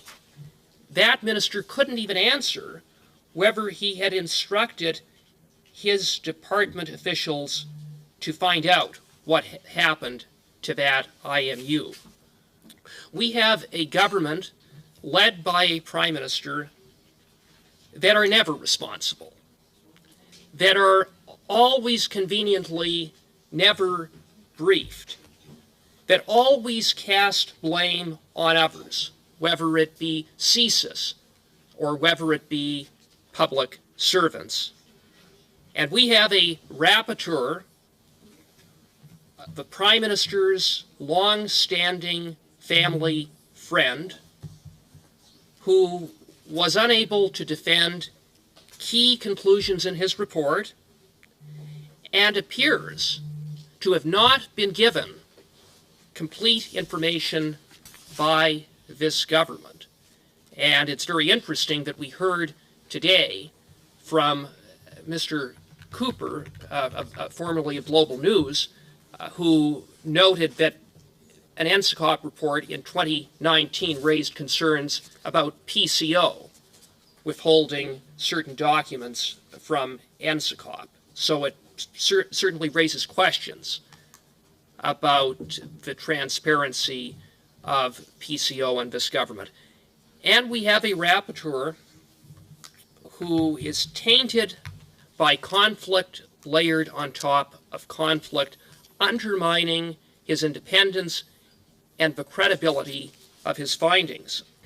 This is a rapporteur who has, for decades, known the Prime Minister, who was a member up until his appointment as the Prime Minister's rapporteur of the Beijing-funded and Beijing-compromised Trudeau Foundation, who hired as his chief counsel a major Liberal donor to help write his supposedly independent report, a rapporteur who hired a recent former Liberal ministerial staffer to be his spokesperson, and we most recently learned that this rapporteur hired the same crisis management communications firm. Imagine that, a rapporteur hiring a crisis communications firm, but I think it speaks to the utter mess surrounding his appointment.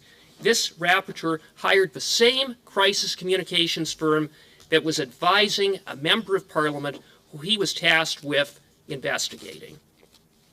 In the face of all of that, what is needed, very clearly, is a public inquiry. Canadians deserve one, and Parliament has called for one 3 times. And 3 times, this Prime Minister and Liberal MPs across the way have thumbed their nose at the will of Parliament and continue to do so, and some of them were just nodding now.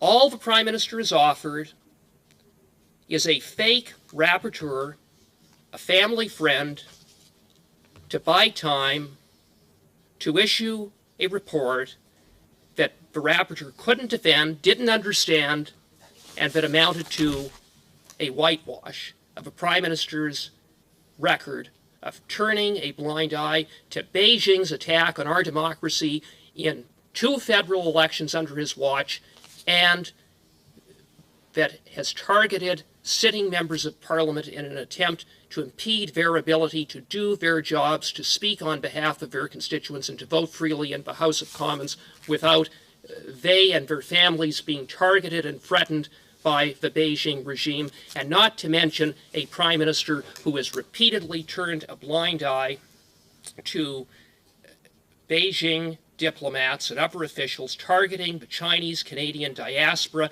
including turning a blind eye to intelligence reports that warned him of the activities of Zhao Wei, allowing that diplomat to freely target and intimidate Chinese Canadians for 2 years, and then only when the Globe and Mail blew the whistle did the Prime Minister finally act, and after considerable pressure, send 1 diplomat packing.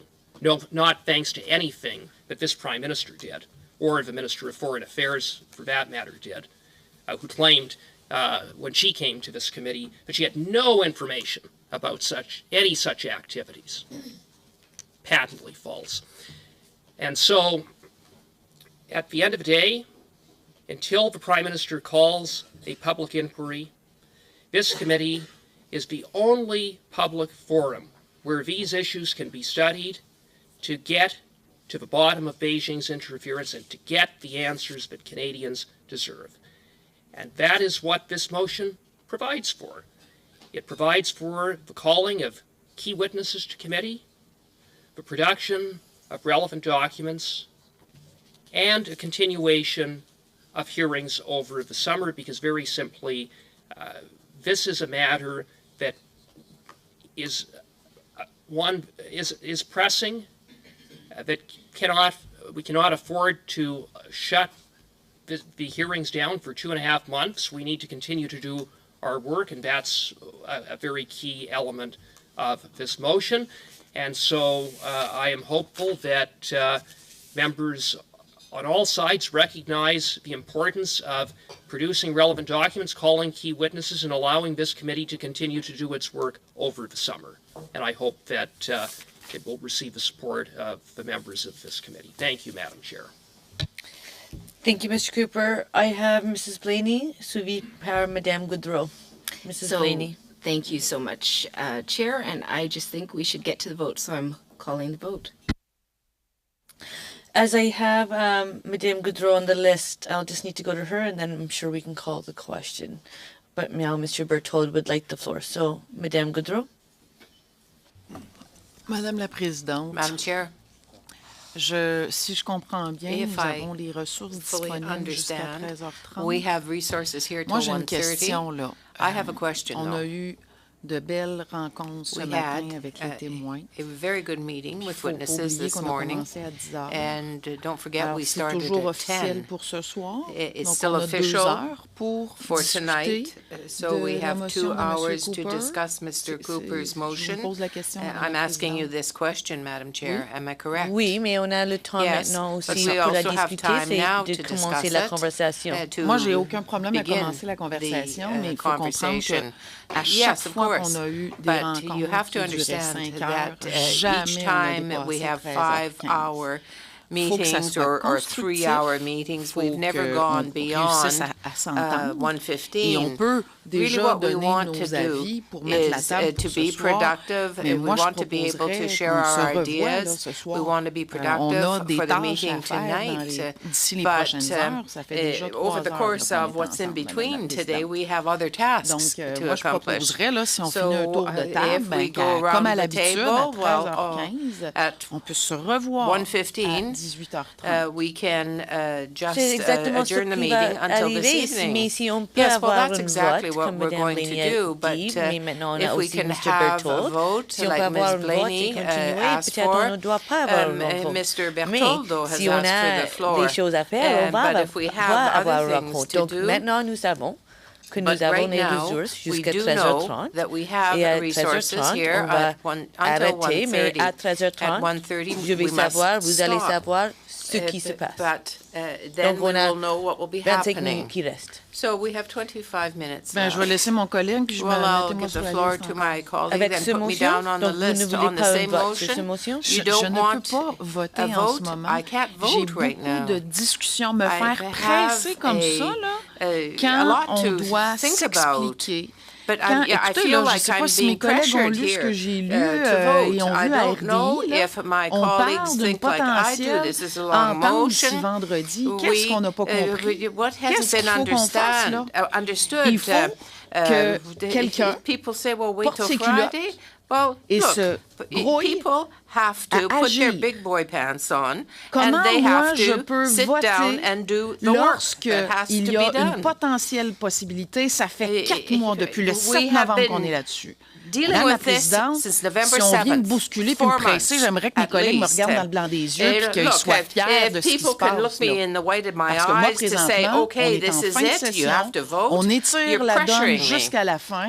We Je trouve wait que till c'est the very de last rire minute, de nos I électeurs. think that you Puis ils nous are just regardent, Madame making la a mockery Présidente. of our Regardez là, voters l'ensemble des here. médias sociaux de chacun de If you nous. look at Moi, les gens, en social fin de semaine, media, me disaient, each as-tu of fini us de répéter tout le follow temps la it, même chose? Ça fait 4 mois que tu as des questions. I had someone on période the de weekend questions. that says, Mais je dis, look, écoutez, do je you pense have que to ça ask prend the same thing and repeat the same thing 252 every fois avant question que quelque chose period? se comprenne ici. Well, Là. I think it's going to Donc, take moi, là, 250 si on me years presse before anything à is clearly voter, understood je vais here. continuer à donner mon tour de I will parole. continue Ça s'appelle to pas du speak. filibuste, ça I'm s'appelle not ready to vote. qu'il faut prendre le I temps. believe Ça that fait we have 4 to mois, take the time. puis on va se It's revoir been ce 4 soir. months already, Voilà, je laisse and we're mon meeting collègue again parler, puis tonight. je me remets So sur I'll la let liste. my colleague Merci, Madame speak, and then Goudreau. I'll put Monsieur myself Berthold. down on the list again. Merci Thank you, Madame beaucoup, Goudreau. Madame la Mr. Présidente. Berthold. Madame la Présidente. Thank you very much, Madam Chair. Plusieurs éléments. Premièrement, je There are tiens a à remercier mon variety collègue of Michael elements Cooper d'avoir today fait that I wish to travailler avec son acknowledge. I équipe want to une motion thank qui Michael nous permet Cooper d'aller for au fond working des with his choses et team to bring forward this de faire motion, suite à and that gives us la démarche qu'on est en train a complete d'entreprendre, view, c'est-à-dire donner suite à and that follows la requête que la on Chambre nous a donnée d'étudier la question de the privilège de M. Michael Chung. House order Et that we je pense que got c'est important de rappeler to certains look faits at de cette interference motion in the en case français, of Madame Mr. la Michael Présidente, pour Chong. être bien certain I want to que be very les gens qui nous sure regardent, comme le dit ma that collègue, people who are listening Madame to Gaudreau, us and soient au fait watching de us où on on se trouve TV actuellement are, as dans my notre colleague Madame enquête sur Gaudreau l'ingérence said, étrangère. know Mais avant, je voudrais where rappeler que exactly we are le rapporteur on, spécial qui a démissionné suite au fait que tous les partis d'opposition ont demandé sa démission à la Chambre, dont le rapport a été ici même contesté fortement par certains témoins, certaines conclusions qui ont été contestées, n'a pas réussi à faire en sorte d'amener les Canadiens ensemble, à penser que le gouvernement fait actuellement tout ce qui est en son pouvoir pour prévenir l'ingérence du régime de Pékin dans les prochaines élections qui vont avoir lieu, on ne sait pas quand. Parce qu'on fait face à un gouvernement minoritaire et les élections peuvent survenir à tout moment. Et je pense que c'est important qu'on se le rappelle. Donc, dans la motion de mon collègue, il y a un élément qui est très important, c'est le point A, qui veut que nous élargissions la portée de l'étude que l'on fait présentement sur M. Michael Chong et autres députés particulièrement la situation soulevée en Chambre par l'honorable Erin O'Toole le mardi 30 mai dernier. On ne peut pas passer à côté parce que M. O'Toole a été parmi les premiers députés à être briefé directement par le Service canadien de renseignement de sécurité sur ce qui lui est arrivé. C'est le premier député à avoir reçu un briefing complet.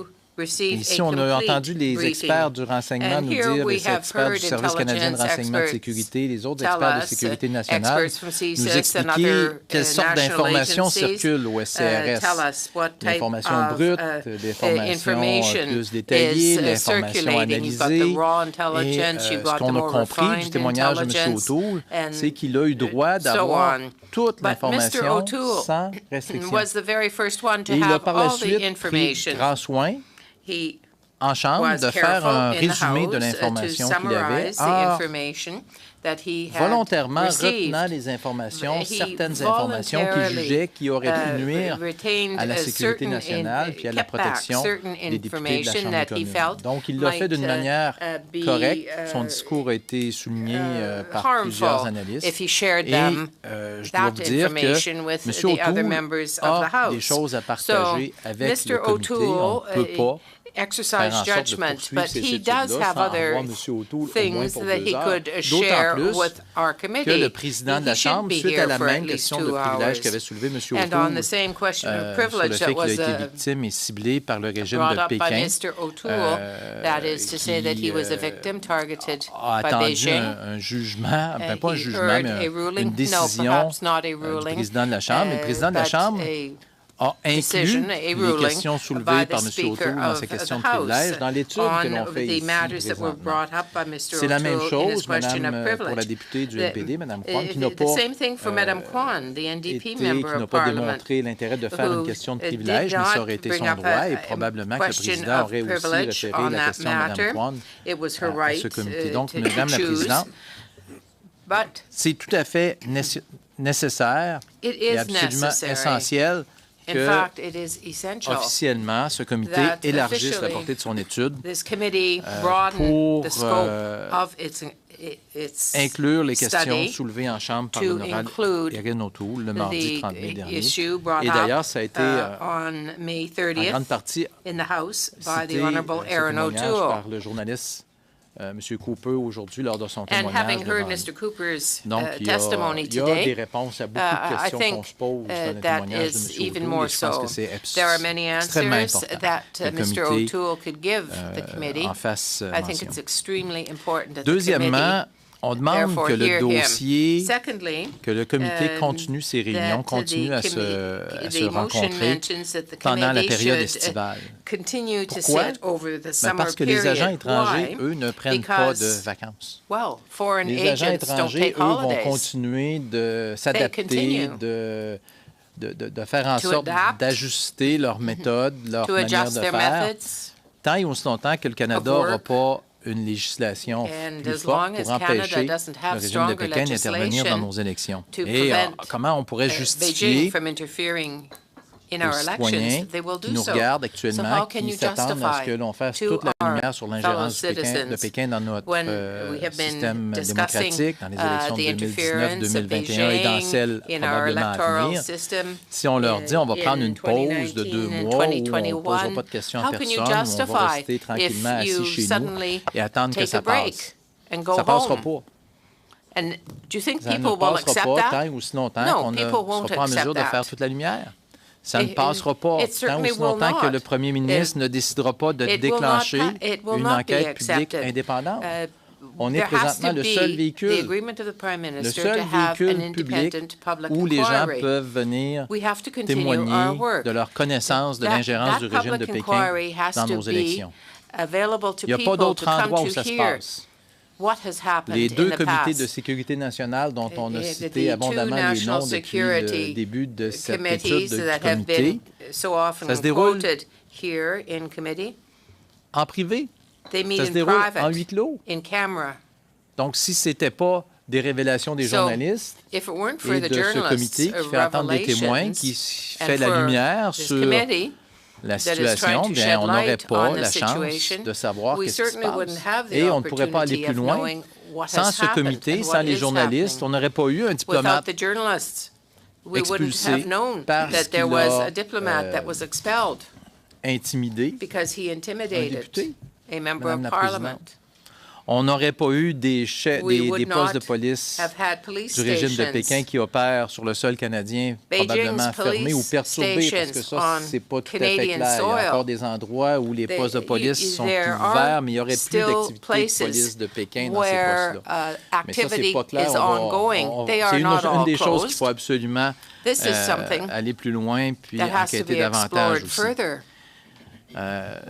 Il y aurait, Madame la Présidente, pas eu de rapporteur spécial. Mais ça, il y en a eu un parce que, justement, le premier ministre voulait faire durer la noirceur sur la situation le plus longtemps possible. Et la question qu'on se pose, c'est pourquoi vouloir tout faire pour éviter que les Canadiens et Canadiennes aient accès à la vérité et à toute la vérité dans l'ingérence étrangère dans nos élections. On demande également, dans ces réunions qui se dérouleront du 4 juillet au 8 septembre, on en demande au moins 8. C'est quand même pas tout l'été. Les Canadiens ne nous condamneront pas parce qu'on veut tenir 8 réunions du comité pendant l'été pour continuer à entendre des témoins sur l'ingérence étrangère. Parmi ces témoins-là, les personnes importantes, j'ai évidemment mentionné l'honorable Erin O'Toole, mais il faut réentendre M. Leblanc, qui a été chargé par le premier ministre d'établir un processus qui va remplacer le rapporteur spécial pas si indépendant et qui va nous mener peut-être à une enquête publique indépendante, mais on ne sait pas trop exactement quand ça va arriver. D'ailleurs, je tiens à souligner que le chef de l'opposition officielle a rappelé aujourd'hui au gouvernement que nous sommes prêts à discuter du mandat de la commission, que nous sommes prêts à nommer, à travailler, à participer, à nommer un commissaire. Il faut juste une chose, un élément de base en partant, que le premier ministre annonce clairement qu'il y aura une enquête publique indépendante. Et l'opposition va travailler rapidement pour proposer un mandat, rapidement pour proposer des noms de commissaires. Et on va pouvoir aller plus loin, on va pouvoir commencer à aller vraiment au fond des choses. La seule chose qu'on demande, c'est ça. Pas un mandat à M. Leblanc, demandant à M. Leblanc de trouver un processus pour en arriver éventuellement à peut-être une enquête publique indépendante si le premier ministre juge que ce ne sera pas trop dommageable pour lui. Il faut sortir la politique de tout ce processus-là, Madame la Présidente, et l'opposition officielle est prête à le faire. On est prêt à collaborer. On veut travailler à l'élaboration du mandat d'une commission d'enquête publique indépendante. On veut aider, collaborer et supporter un éventuel commissaire qui va avoir à faire toute la lumière.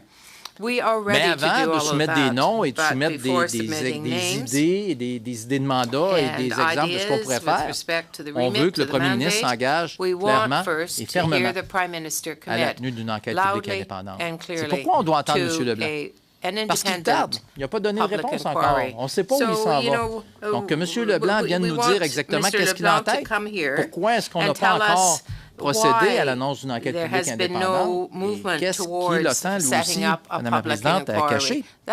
Et dans la liste des noms des personnes qu'on veut entendre, il y a beaucoup de gens qui ont été cités, soit par les témoins, soit par les articles de journaux, soit des gens qu'on veut avoir ici pour savoir qu'est-ce qui arrive avec les mémos du Service canadien de renseignement de sécurité.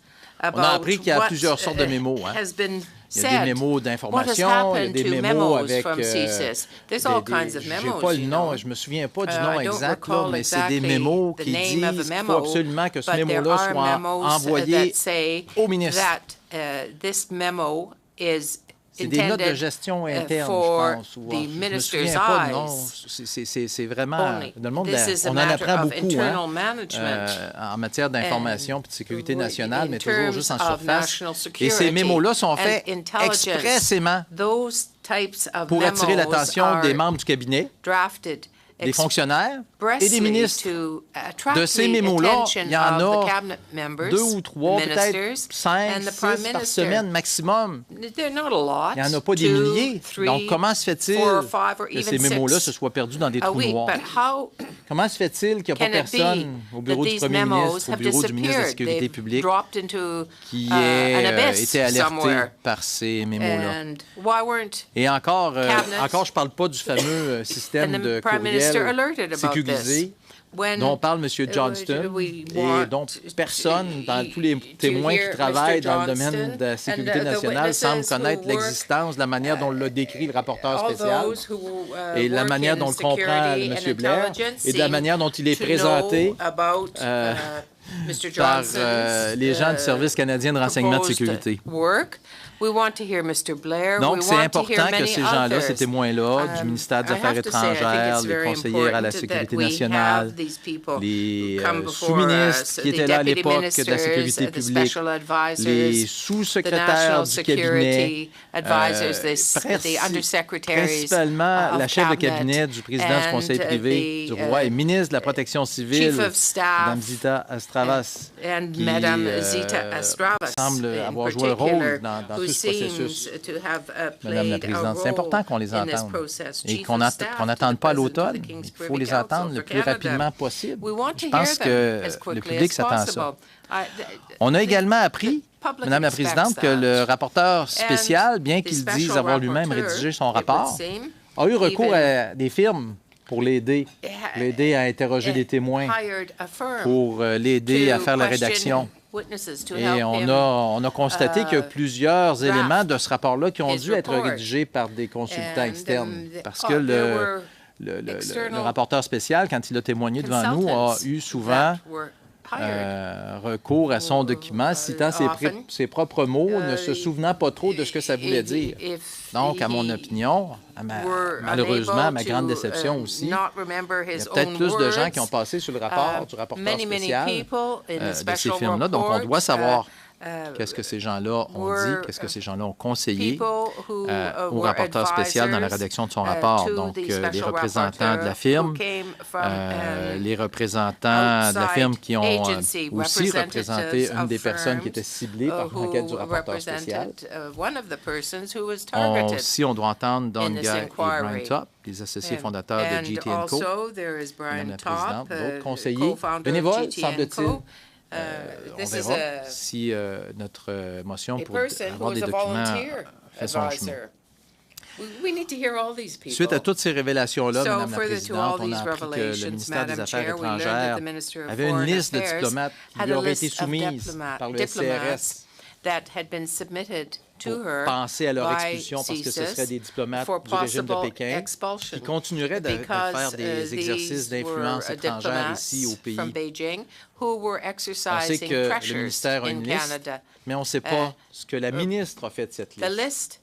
On ne sait pas ce que le ministère a fait de cette liste. On est très fiers d'avoir dit qu'on a expulsé un diplomate, We hear ça a pris des mois avant qu'on le fasse, puis ça a pris des révélations dans les journaux, puis ça a pris des études de ce comité-là avant qu'on procède. Qu'est-ce qui arrive avec cette liste-là? Qu'est-ce que la ministre des Affaires étrangères, Mme Mélanie Joly, sait de cette liste-là? Mélanie Joly, c'est important qu'elle revienne nous en parler parce qu'elle a été plutôt muette sur cette liste-là la première fois qu'elle est comparue devant les comités. Est-ce qu'elle l'avait à ce moment-là? Est-ce qu'elle ne l'avait pas? Donc, je pense que c'est important pour elle de venir s'expliquer. Et évidemment, je pense que ça vaut la peine d'essayer d'avoir M. Kong Peu, l'ambassadeur de la République populaire de Chine au Canada, pour une durée de 2 heures. Si sont ouverts à venir en toute transparence répondre aux questions de ce comité-là, je suis persuadé que tous les partis ont des bonnes questions pour l'ambassadeur de la République populaire de Chine. Donc, une durée de 2 heures pour une rencontre comme celle-là, c'est le minimum qu'on doit prévoir pour une telle rencontre. Évidemment, la conseillère juridique du rapporteur spécial, Mme Sheila Block, qui est sa responsable des communications, Valérie Gervais, sont des personnes qui sont absolument essentielles pour qu'on comprenne tout le processus qui a été mis en place par le gouvernement depuis que toutes ces révélations-là ont été faites. Et pourquoi le rapporteur spécial, qui tenait à son rapport puis qui n'en démontrait pas puis qui resterait jusqu'à la fin, je me souviens de ses propos, c'était assez clair, a finalement décidé Madame la Présidente. Mais en restant en place. On démissionne, mais pas tout de suite. Je démissionne, mais je vais faire quand même un rapport. Madame la Présidente, quelle crédibilité peut-on donner au rapport qui va sortir de ça, alors que d'ores et déjà, le rapporteur spécial n'a pas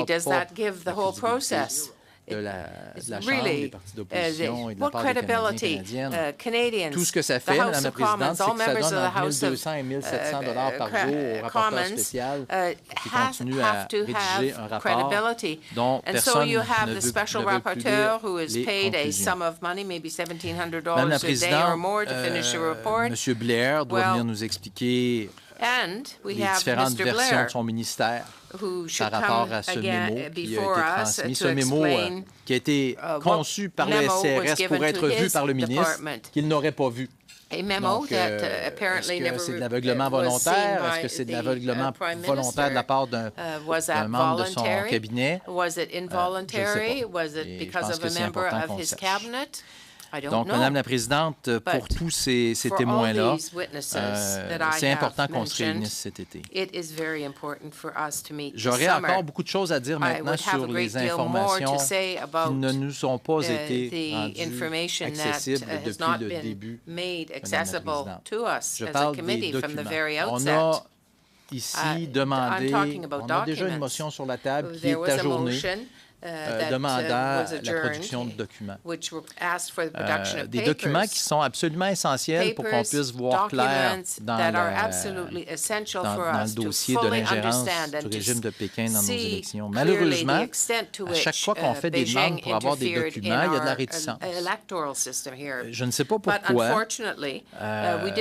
Le Parti libéral, le NPD, sont réticents à ce qu'on regarde ici des documents, même si on les envoie sous l'œil du légiste de la Chambre, qui nous a affirmé ici même qu'il était capable, qu'il était en mesure et qu'il était habilité pour voir des documents de la nature qui lui seraient remis si la motion qu'on va adopter, Madame la Présidente, est adoptée. Et ces rapports sont importants. C'est important qu'on puisse se faire une idée nous-mêmes parce que j'ai écouté aujourd'hui mes collègues du Parti libéral mettre en doute la véracité des articles qui ont été publiés par Sam Cooper sur la base de ces documents dont une partie ont été remis dans une première demande de production de documents, mais largement caviardés, mais qui se sont révélés tout à fait utiles, conformes à la réalité. La plupart du temps. Il y a eu un diplomate qui a été expulsé. La présidente, à la suite de ces révélations-là, c'est pas rien. Donc, ces documents-là contiennent des informations qui sont importantes, des informations qui doivent être partagées Mais aussi, puis on le concède, vous avez vu dans la motion, mon collègue, M. Cooper, a été très prudent pour faire en sorte que les renseignements qui pourraient nuire à la sécurité nationale, qui pourraient nuire à nos relations avec nos alliés des autres pays du Five Eyes et de toute autre information qui pourrait provenir d'autres pays, soient protégés pour pas, justement, qu'on brise le lien de confiance qui nous unit à ces pays-là dans la cueillette des informations. Je pense que la motion est très, très bien écrite et elle explique la manière dont on peut procéder pour faire en sorte que nous ayons accès à l'information, que les Canadiens aient accès à l'information qui peut être rendue publique et que nous ayons aussi en même temps accès à l'information qui ne doit pas être rendue publique, mais qui pourrait être vue par les députés et par les membres de ce comité-là. Il décrit très, très bien le processus d'une rencontre où des documents pourraient être imprimés pour les yeux des députés dans une salle sans téléphone cellulaire, à huis clos, avec uniquement le personnel requis, et des documents qu'on ne pourrait pas noter, qui devraient être remis par la suite au greffier pour faire en sorte que ces documents-là, et qu'on s'assure de la confidentialité des documents. Et tous les autres documents qui pourraient menacer la sécurité nationale seront caviardés. Les informations qu'on n'a pas à connaître ne seraient pas transmises, ne seraient pas remises aux députés. Et ça, c'est la réalité. Et c'est la beauté de la motion de mon collègue. Et c'est pourquoi on a fait très attention de présenter une motion de production de documents qui, à mon avis, devrait recevoir le support de tous les partis. Parce qu'on a écouté que le légiste de la Chambre est venu nous dire, quand il est venu ici nous expliquer la manière dont on devait procéder pour faire en sorte qu'il puisse voir les documents. Et on en a conçu une motion qui sera, j'en suis sûr, saura, je veux dire, répondre à toutes les inquiétudes que peuvent avoir les membres du comité sur l'importance de protéger les secrets qui font en sorte qu'on a accès à l'information, Madame la Présidente. Donc, Madame la Présidente, pour conclure, je tiendrais à dire une chose. Le comité des procédures a un rôle très important à jouer. Et on offre un chemin. On offre une manière de venir à bout de notre mandat pour éviter qu'on ait à avoir des rencontres de procédure pendant tout l'été, qu'on évite d'avoir à convoquer des réunions par le biais de l'article 106.4, Madame la Présidente. On ne veut pas ça. On veut une planification claire, précise. Je pense que mon temps est écoulé, Madame la Présidente. J'ai encore du temps. Mr. Berthold, so the clerk just confirmed we don't have resources. I'm adjourning this meeting. We'll see you at 6:30 tonight. Thank you.